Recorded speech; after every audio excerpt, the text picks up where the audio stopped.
Hunter.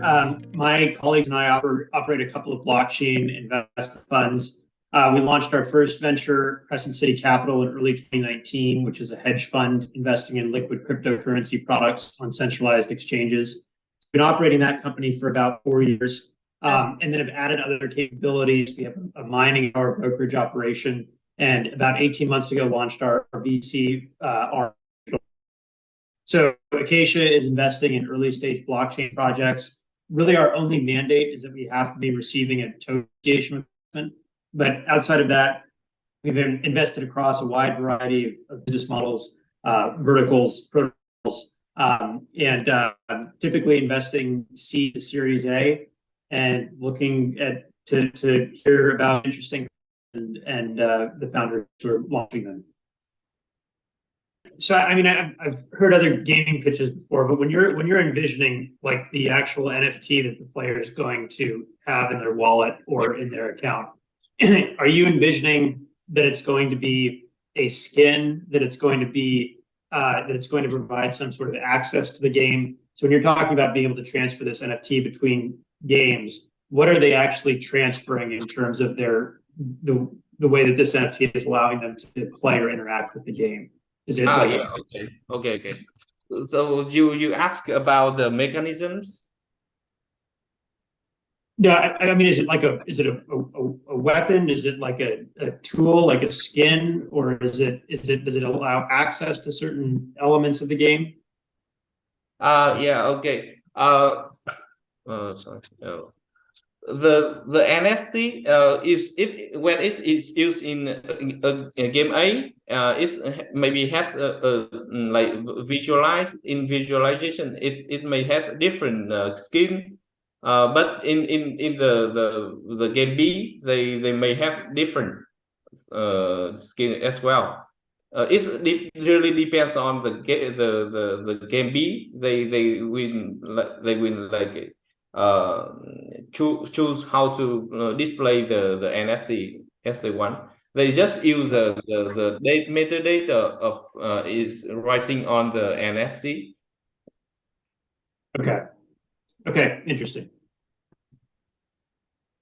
So we think the NFT is just a piece of data. So our protocol is solving problems in data layer, not in visualization layer. Yes, even they use the same NFT for both game A and game B. They can choose a different visualization for each in each game. Okay, interesting. Do you envision? Well, is this like a player profile where there will be players will hold like multiple NFTs in their account, or will they have a single NFT that will contain all of their metadata? I think it could be anything from heroes or just game item like sword or skill, skin, or even the avatar of the users. Got it. When you were speaking to your kind of your market sizing slide, when you were showing the growth rate, or I guess decline, and it looked like there might have been a decline in growth rate in some of the categories for Web2 gaming. Is that a concern? Can you go back to that slide? Was I reading that correctly?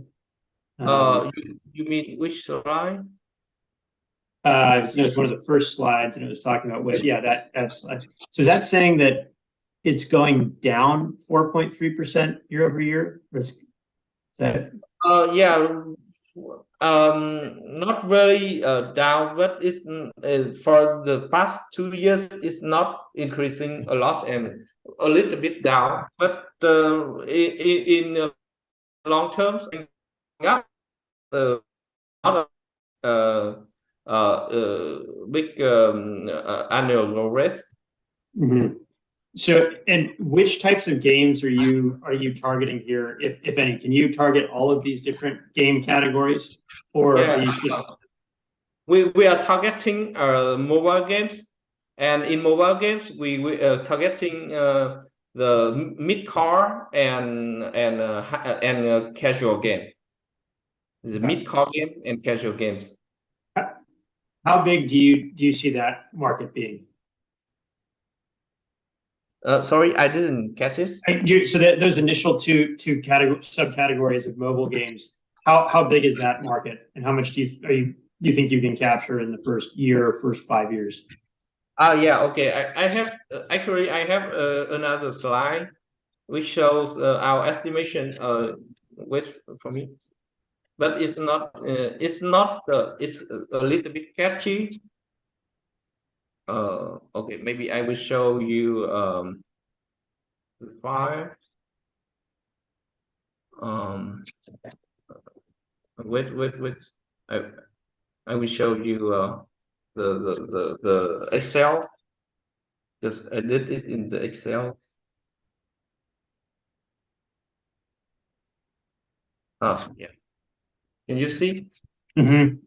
Yeah.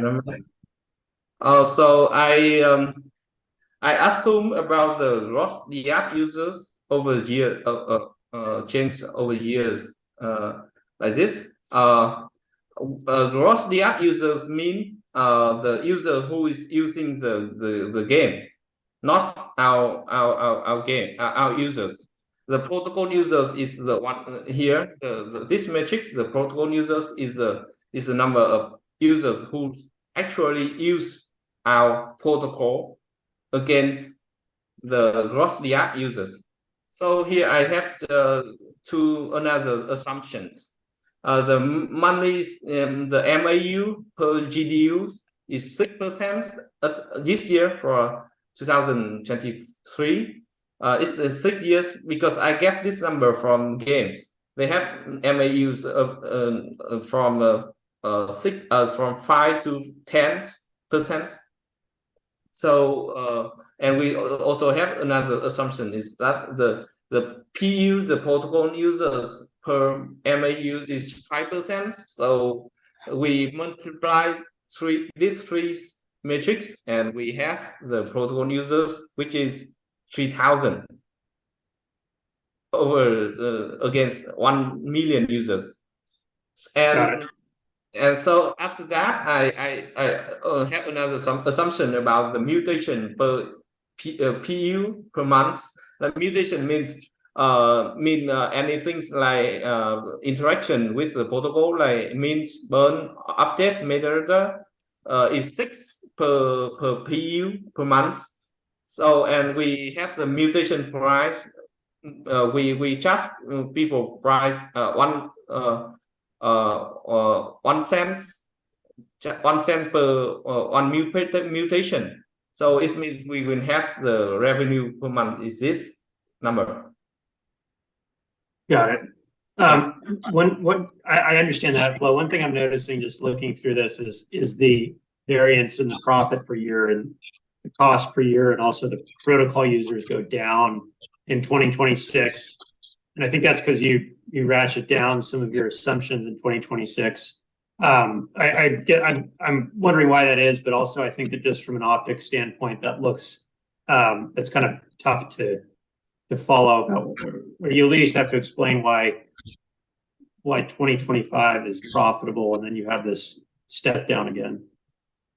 Yeah, because because we were in this in the crypto space for 6 years, we can also see that there's a bull run. In 4 years we have on bull run. For 4 or 5 years we have a bull run. So we mark the 2025 is as the bull run. And so we here you can see that 2020 and 2029 it like that is bull run. So in the bull run the number will goes up rapidly, and after that everything will go down. But for long terms we believe that when Web3 on board has a mass adoption and applications, maybe the number will not like going down too much. I think that I would probably come up with another forecast that doesn't have the market dynamics in it. Just because like I said, just the volatility in the P&L is going to stand out. Even though that might be exactly, that might be a more accurate forecast. I think from someone investing in the company, they might shy away from that. That would be my thought. Mariana, if you had more, or if anyone else wanted to ask questions. I agree with Hunter. You've got to have positive uptake on your financial model, showing that maybe you raise another round, for example, but it's got to look positive at the bottom. But also, I think you're missing big source of revenue, which is you're strategically taking Web 2 to Web 3, and you're just doing it with the platform revenue. You don't have any strategic revenue here. I think that needs to be added, because that will happen, because people will need your help to even understand how they can use this, and you should charge for that. So there's quite a bit of revenue here missing, but it's a great start that you guys thought through everything, through the ups and downs of the crypto market, etc. So let's have another call, and let's have the other guys present so we get Hunter's time for them as well. How does that sound? Yeah. Okay.